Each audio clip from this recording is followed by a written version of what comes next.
आज हम इस वीडियो के माध्यम से कर्म के अर्थ एवं आशय पर अपनी बात रखेंगे।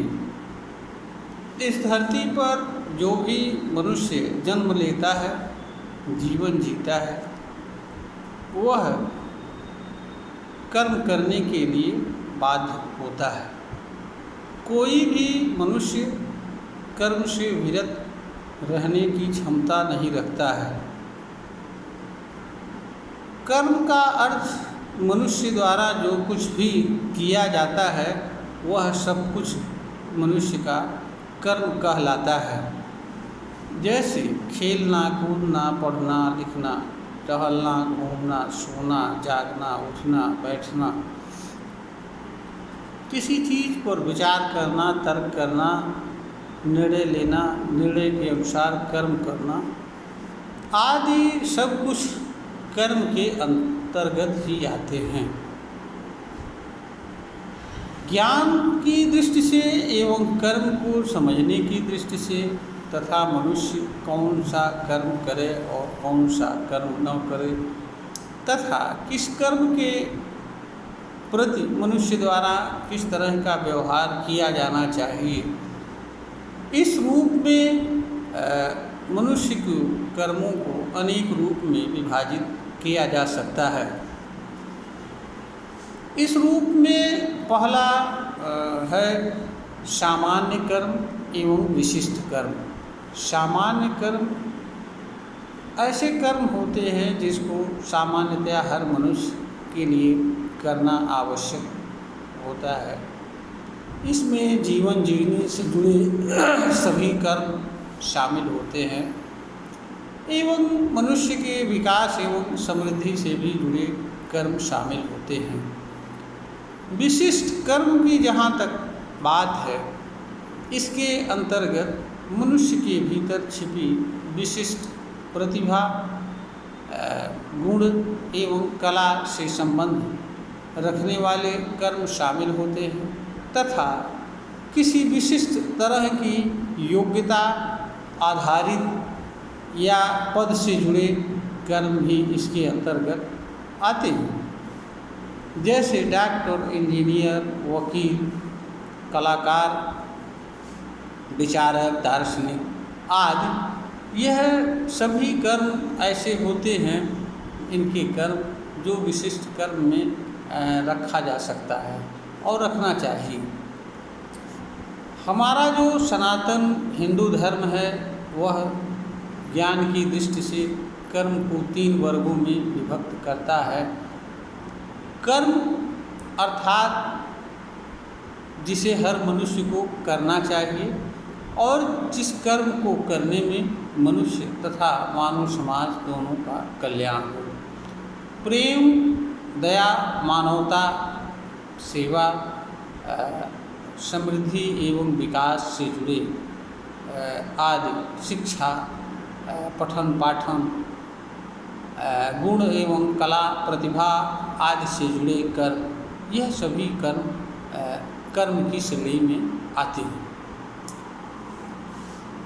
दूसरा है विकर्म। विकर्म अर्थात जिस कर्मों को मनुष्य द्वारा नहीं किया जाना चाहिए, अर्थात जो कर्म मनुष्य के लिए पीड़ा एवं दुख का कारण बनने वाले हों, दूसरों के लिए पीड़ा एवं दुख का कारण बनने वाले हों। जैसे बेईमानी, चोरी, ठगी, किसी को पीड़ा एवं दर्द देना, झूठ बोलना, किसी को गुमराह करना आदि, ये सभी कर्म विकर्म के अंतर्गत आते हैं। विकर्म का अर्थ ऐसे कर्मों से होता है जिन कर्मों से स्वयं एवं दूसरे लोगों को पीड़ा एवं तकलीफ होती है तथा जिन कर्मों को मनुष्य को नहीं करना चाहिए।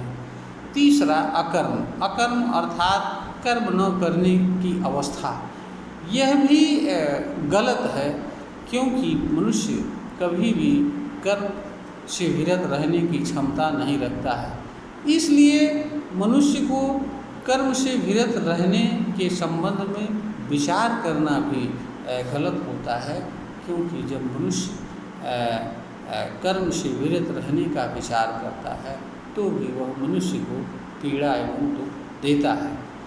कोई मनुष्य अपने ही कर्म से पीड़ा एवं दुख सहन करता हुआ इस धरती पर जीवन यापन करे, यह किसी भी दृष्टि से उचित नहीं हो सकता है और कोई भी समझदार मनुष्य इसे अच्छा नहीं कह सकता है। कर्म को ज्ञान की दृष्टि से, समझने की दृष्टि से अंतः एवं बाह्य कर्म के रूप में भी विभक्त किया जा सकता है।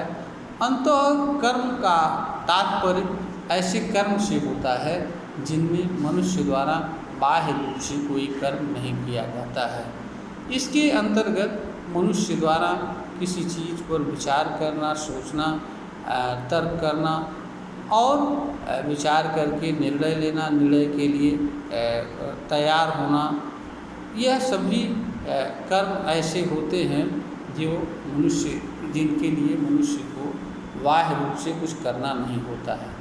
इन कर्मों को केवल जो करता है वही जानता है और उसी के ऊपर ऐसे कर्मों का प्रभाव पड़ता है। ऐसे कर्मों का प्रभाव कर्ता से अन्य किसी व्यक्ति पर नहीं पड़ता है। जहाँ तक बाह्य कर्म की बात होती है, बाह्य कर्म व्यक्त होते हैं। बाह्य कर्म उन सभी कर्ता एवं कर्ता से भिन्न उन सभी मनुष्यों पर पड़ता है जो ऐसे कर्म के प्रभाव के संपर्क में किसी भी कारण से आते हैं। जैसे एक मनुष्य तेज वाणी बोलता है तो उसकी वाणी जहाँ जहाँ तक जिन जिन लोगों को सुनाई पड़ती है, उस वाणी का प्रभाव उन सभी मनुष्यों पर पड़ता है। जैसे अगर कोई व्यक्ति कोई अभिव्यक्ति करता है, कुछ लिखता है, पढ़ता है, कुछ लिखता है या किताब लिखता है और उसे लोगों के सामने लाता है, तो जिन जिन लोगों के सामने जाता है उन लोगों तक उसके लेख का प्रभाव पड़ता है, प्रभावित होते हैं। तो बाह्य कर्म जो मनुष्य के होते हैं वह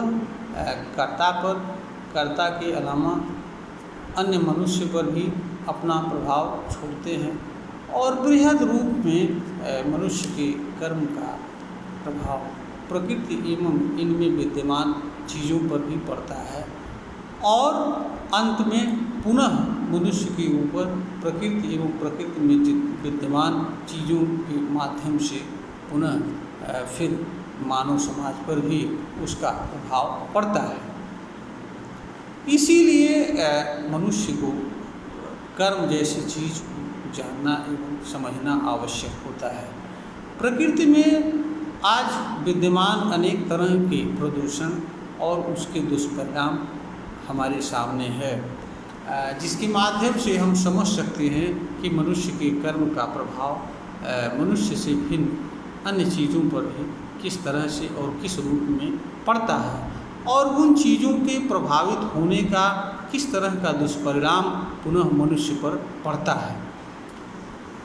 तो यह सब चीज़ें यह बताती हैं कि मनुष्य को कर्म को जानना चाहिए, समझना चाहिए तथा ऐसे कर्म को करना चाहिए जिससे उसका कल्याण हो, दूसरों को किसी तरह की पीड़ा व असुविधा न हो, दूसरों की भलाई से जुड़ा हो और प्रकृति एवं इनमें विद्यमान चीज़ों के लिए भी मनुष्य द्वारा किया जाने वाला कर्म किसी भी तरह से हानि पहुंचाने वाला न हो और प्रकृति भी अपने यथार्थ एवं मूल स्वरूप में रहते हुए अपना कार्य करती रहे तथा मनुष्य एवं प्रकृति में विद्यमान अन्य चीज़ों के लिए प्रकृति हमेशा उपयोगी बनी रहे। यही मनुष्य एवं सभी प्राणियों के हित में है, प्रकृति के भी हित में है। यह वीडियो ज्ञानवर्धन हेतु बनाई गई है। अगर श्रोता को ज्ञानवर्धन के योग्य प्रतीत होता है तो इसे लाइक करें, शेयर करें और सब्सक्राइब करें।